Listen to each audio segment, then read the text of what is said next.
So, first of all, drum roll. I worked for hours on that. I hope you appreciate it. Welcome to Vulkanised. This is the third edition. I think we can now safely describe this as an annual event, Cronus event focused on Vulkan here in Cambridge at ARM. If you feel moved and you see something that really excites you, please feel free to let the real Donald Trump or anyone else who follows you. What's wrong with that? Why is that Z? Oh, sorry.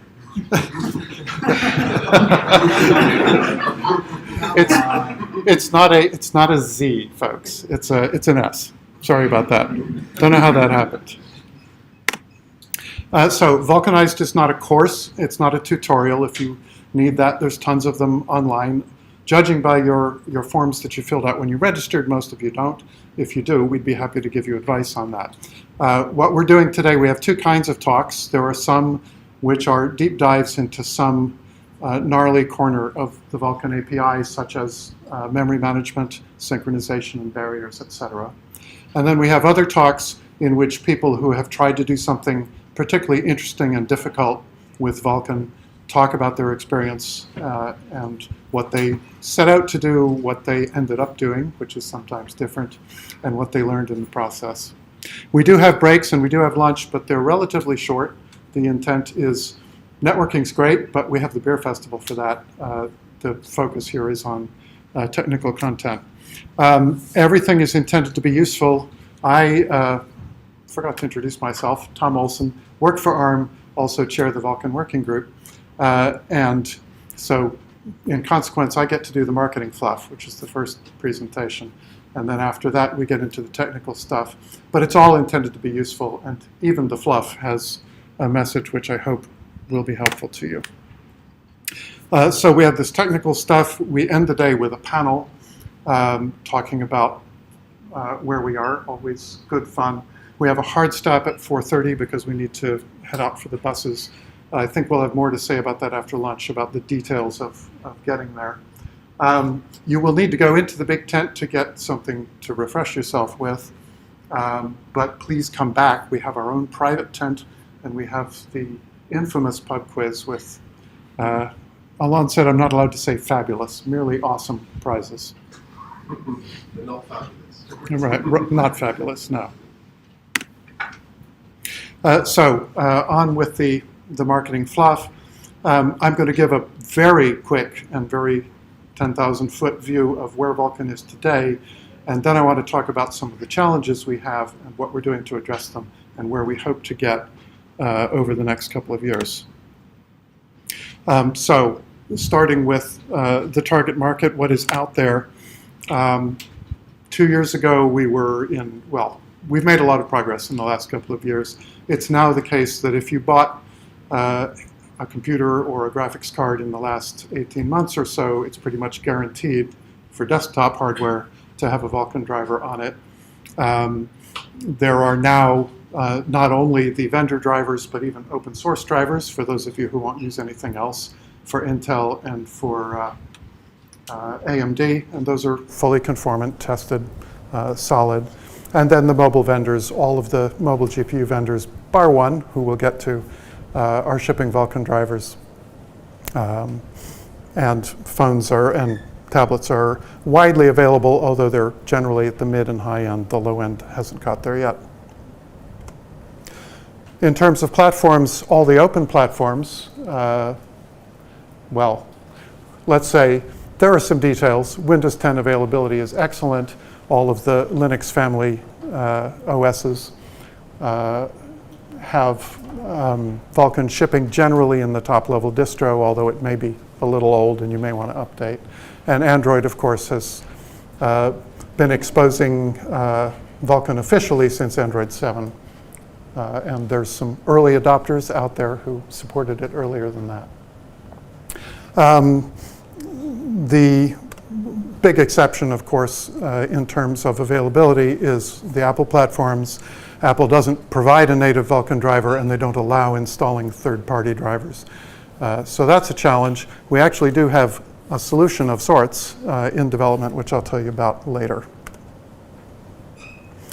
Game engines, the early adopters at launch for 1.0, you could get at least demos of Valve, Epic, and Croteam had content. In fact, Croteam had a game shipping at 1.0 launch 2 years ago. Since then, the others have been coming online. The degree of support is variable. It's generally not the default if you just run the game, but often there's a menu option to pick it. And that's one of the issues that I'll talk about a little later. Content on desktop is arriving. There's even some content. Wolfenstein 2 is the notorious example that is Vulkan only. There's a lot of great work been done by Feral, and you'll hear about their experience in the next talk, to bring a lot of interesting stuff to Linux by porting to Vulkan. And then mobile content, all kinds of interesting things happening there. Measuring developer interest is tricky. There's a reasonable number of you here. That's a great sign, but the beer is perhaps a confounding factor. So we have to tease out the influences. That's a little bit tricky. A couple of things that we track quantitatively. LunarG, who does the packaging of the Vulkan SDK, tracks weekly downloads. The signal is extremely noisy. As you can see, spikes generally correspond to the release of some interesting game. You can see Doom 3 there. But the trend, the best fit line is clearly positive. For myself, I have a number of somewhat perverse hobbies. One of them is I like to go to github.org at the top level and type Vulkan into the search box. That gives you a count and a list of all of the projects that have the word Vulkan in them somewhere on GitHub. I did that last Saturday, and the number I got was just over 2,000. And because I've had this perverse hobby for a while, I can actually plot the data. So since SIGGRAPH 2016, these are nearly equally far apart in time, although they're not carefully normalized. But you can see the trend is very clear. And based on this, I can confidently say that on an average day, GitHub adds 2.5 projects that make reference to Vulkan in some fashion. So that was the 10,000-foot view, short but sweet, I hope. I think there's a lot of really good things happening, and I would say in general, we're happy with how things are going. But we're definitely not satisfied. The reason we're not satisfied is that Vulkan is not yet living up to the ambitions we have for it. I'm going to give you my personal ambition. This is not endorsed by the working group necessarily, although I think there's a lot of sympathy for it, and I hope to make it an official statement at some point fairly soon. We want Vulkan to not be, it's fantastic that people are porting applications to Vulkan from other APIs. We want to get to where that's not necessary because you code in Vulkan from the beginning, because it's what makes sense. We want Vulkan to be the API of choice, the one that you use if you have that choice. Because, and of course this is not because you like us or because Vulkan is cool, we want you to do that because the API is solid, it's fast, efficient, flexible, well supported, the implementations are rock solid, all of the things that you need to make that a choice. That's our goal. We're not there yet. So for the rest of the time that I have about 10 minutes, I want to talk about some of the things that stand between us and getting to that goal and what we're doing to address them. So we can start with functionality. There's various kinds of functionality gaps. The one we tend to hear about, which we don't enjoy very much, is people saying, well, this other API has this feature and you don't, so you suck. That's okay, that's fair, and of course we are interested in addressing those for the features which are usable and which developers actually need. We're not particularly interested in implementing the hood ornaments and flashy stuff that is not that useful. But there is an interesting category of very useful stuff in other APIs which we don't have, and we want to onboard those. There's also many other things which just address developer needs. So it's not all about copying other APIs, it's about what do you need to be successful to deliver your content and to address, as I said, to achieve the goals that we have. So obviously we're spec guys, so we work on this a lot, and Our latest step in terms of addressing functionality gaps is Vulkan 1.1. Came out about 2 months ago, maybe? I can't count. But it's great. Vulkan 1.1 is awesome. My favorite thing about it is that it's not very exciting. The reason it's not very exciting is that almost everything in it was already out in the form of a KHR extension. The exceptions are subgroups, which are extremely exciting and which we didn't quite get around to KHRifying. Protected memory is extremely exciting to a very select group of developers. But we have that too, and that's particularly interesting. And you should expect, going forward, this is the way we're going to operate. Core releases are not going to be exciting. The way we work is we have a list of functionality we could add to Vulkan. That list is created based on what we hear from developers, platform people, ecosystem people about what are the problems they're facing, what do they need. We devise solutions either by importing them, by taking your suggestions, or by designing from scratch. And then we prioritize, again, based on how important you tell us those various problems are. We work on those at a rate that we think is sustainable. We turn them into KHR extensions and we release them. I hasten to say, I know some people are nervous about using extensions. The quality bar that we have for KHR is exactly the same, with one tiny difference, as the quality bar we have for a core spec. We don't release a KHR if it isn't tested in the conformance test, if it doesn't have support in the validation layers, and if it doesn't have 3 implementations that are passing the conformance test. The only difference with a core spec is that we require 4 implementations. Everything else is the same. So you should feel comfortable from a quality point of view about using a KHR. They are newer, and new stuff always has some issues. But we work extremely hard to make them solid. When we decide a core release is necessary, we fold together the ones that developers are using and telling us are priorities, and we put that in the core spec. So that's our methodology going forward, and we're fairly rigorous about it. Next challenge, implementation quality. When Vulkan 1.0 released, I would describe the quality of the implementations as variable. It has gotten a lot better since, but it's still not where we want it to be. We approach improving the quality in multiple ways. The one that's really obvious, of course, is conformance test. Conformance test development for Vulkan is Kronos's single largest engineering expense by a significant margin, and the Kronos member copies spend more than Kronos does. So it's really quite a large engineering effort behind it. We're continuing to do that, of course, and in addition to simply increasing the coverage of the tests we write, we're trying to improve the quality of the kind of test that we write. So traditionally, we've written tests by reading the spec, finding all the things the spec says the implementation must do, and covering those. We're trying more and more, 2 focuses. One is improving the coverage of the shading language, because that's been a weak spot historically. You write a shader, you run it, and it does 2 different things. Even though it's legal, it does 2 different things on different implementations. So we're trying to improve language testing, and we're trying to write tests which are more like what developers do. So we don't have it yet, but we're developing tools to allow us to capture test cases which are less like the weird corner cases that we get out of the spec, and more like the code that you guys actually write. So just in terms of volume, to show you, again, I should make that a little more readable, but that starts with SIGGRAPH 2016, 5 months after release. To today, we've nearly tripled the number of tests.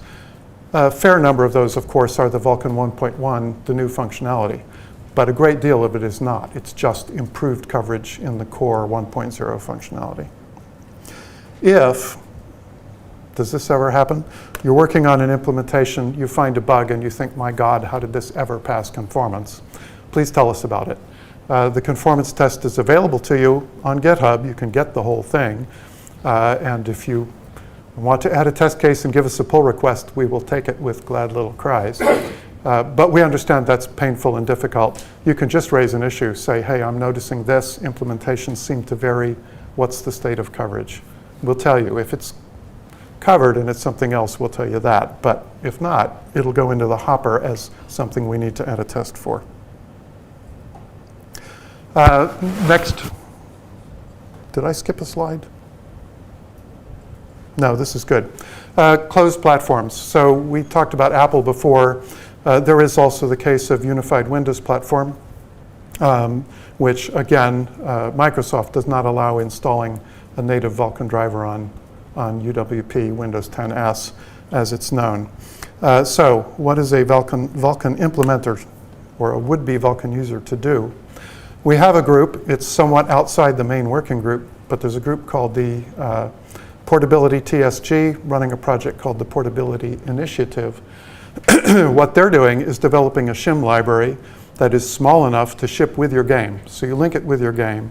Your game makes Vulkan calls, and the shim library translates them to Metal in the case of Apple, or hypothetically, this isn't done yet, but to DX12 in the case of UWP, which are the native APIs. We only translate the stuff that translates directly and fast. So we don't emulate, we don't impose a tax by emulating slowly some piece of functionality that the native API doesn't have. So it's a subset. It's not a conformant Vulkan implementation. The first version for Apple is done. It's shipping. It's out there. Well, it's not done, but it's available to you, and there is content that does run on it and ship on it. I have a note there. It is a work in progress. It does not pass conformance today. We are working on that. It will pass conformance for the subset that it implements. And the problem for us is to factor the conformance test so that we can isolate the stuff that that the subset provides and that Metal can support. So we'll get there, but we're not there yet. There is also a project underway sponsored by Mozilla. I should, by the way, give credit to Valve and the Brenwell Group for developing Molten VK. Brenwell developed it and Valve funded putting it into open source so that you don't have to pay a fee to use it. Mozilla is backing an effort to do the same thing for UWP. That's in a much earlier state. I haven't looked at the code, but I don't think it's particularly terribly usable at this point. And did I say, yes, Molten VK does work. Since Valve paid for it, as you would expect, Dota 2 runs on it, and they're seeing a very significant performance lift over their native OpenGL port running on macOS. So that's pretty impressive.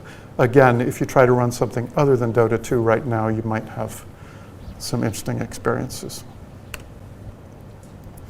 So there are many other similar projects. Those are the highlights, but there are other things we're aware of that need to be fixed before Vulkan becomes your API of choice. And I don't have time to talk about them.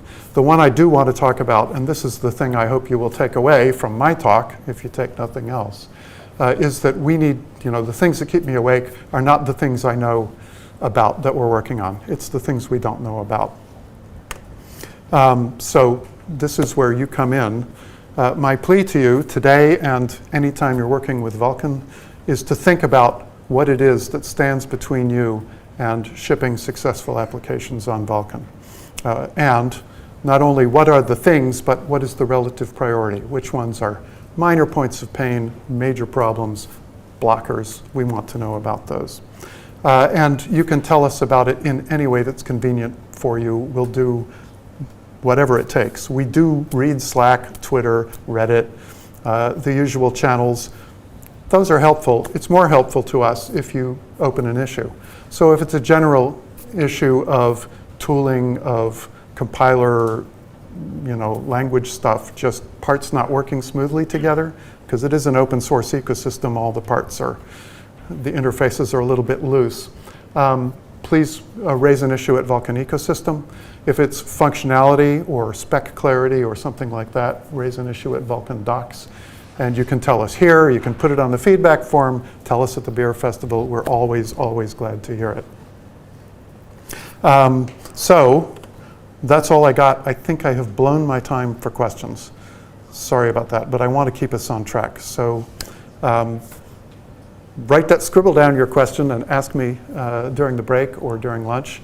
And for now, if we could bring up Alex from Feral.